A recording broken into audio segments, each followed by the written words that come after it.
Hello বন্ধুরা, আশা করি সবাই ভালো আছেন। তো ইন্ডিয়ান ভিসা সম্পর্কে নতুন আরেকটি তথ্য নিয়ে হাজির হলাম।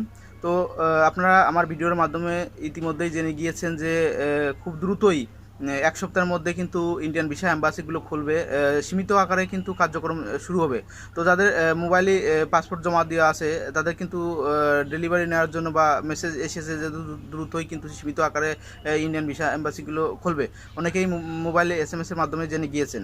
তো যারা ডেলিভারি নেবেন তাদেরই শুধু মেসেজ দিয়েছেন, জমাদের কিন্তু এখনও মেসেজ দিইনি। তবে খুব দ্রুতই কিন্তু এক সপ্তাহের মধ্যে সীমিত আকারে ইন্ডিয়ান ভিসা অ্যাম্বাসিগুলো করবে, সকল ইন্ডিয়ান ভিসা অ্যাম্বাসি খুলবে, তো কার্যক্রম শুরু করবে। আরেকটা বিষয় আছে, সেটি আছে এই মুহূর্তে কিন্তু আপনারা অনেকেই বলছেন যে এই মুহূর্তে ভারতে প্রবেশ করা যাচ্ছে নাকি ট্যুরিস্ট ভিসা নিয়ে। তো এই মুহূর্তে ট্যুরিস্ট ভিসা নিয়ে এখনও প্রবেশ করা যাচ্ছে না, কারণ পুলিশটা কিন্তু আপনার ধর্মঘট করেছিল যে তারা কাজ করবে না আপাতত। তাদের কয়েকটা নির্দেশনা দিয়েছিল, সেগুলো না মানলে কাজ করবে না। তো যার কারণে ইন্ডিয়ান ট্যুরিস্ট ভিসাধারী বন্ধ আছে। আপনারা শুধুমাত্র মেডিকেল ভিসারা যেতে পারছে, তবুও কিন্তু অনেক কৈফত বা অনেক কাগজপাতি দেখার পরে যেতে দিচ্ছে। তো হয়তো সামনে 10 থেকে 15 দিনের মধ্যে ট্যুরিস্ট ভিসাধারীও কিন্তু ভারতে প্রবেশ করতে পারবে। তো যেহেতু ইন্ডিয়ান ভিসা অ্যাম্বাসিগুলো খুলবে, সেহেতু অবশ্যই তো ইন্ডিয়ান প্রবেশ করতে দেবে। ট্যুরিস্ট ভিসা, মেডিকেল ভিসা বা বিজনেস ভিসা সকলেই কিন্তু দেবে। তো সামনে কিন্তু 10 থেকে 15 দিনের মধ্যে আপনারা হয়তো যেতে পারবেন ট্যুরিস্ট ভিসা নিয়ে। আপনারা সকলেই জানেন যে যে বর্তমানে ডক্টর ইউনূস কিন্তু অন্তর্বর্তীকালীন সরকার গঠন করেছে এবং আপনার শপথ গ্রহণ করেছে। তো সেহেতু কিন্তু সকল বিষয় নিয়ে স্বাভাবিক হচ্ছে, পুলিশরাও কিন্তু কাজে লাগছে।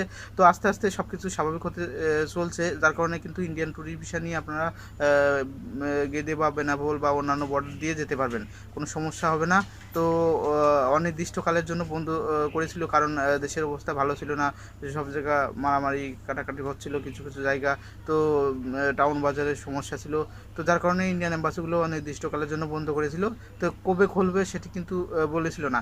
যদি সমস্যা থাকতো তাহলে আরও দেরি নিত, কিন্তু যেহেতু সমস্যা নেই, সব কিছু ঠিকঠাক চলছে, সেহেতু আস্তে আস্তে সব অফিস আদালত খুলছে সরকারি, সেহেতু কিন্তু আপনার ইন্ডিয়ান অ্যাম্বাসিগুলোও কিন্তু দ্রুতই খুলবে। আরেকটা বিষয় আছে, ইন্ডিয়ান কিন্তু নরেন্দ্র মোদী কিন্তু আপনার ডক্টর ইউনূসকে স্বাগতম জানিয়েছেন একসাথে কাজ করার জন্য।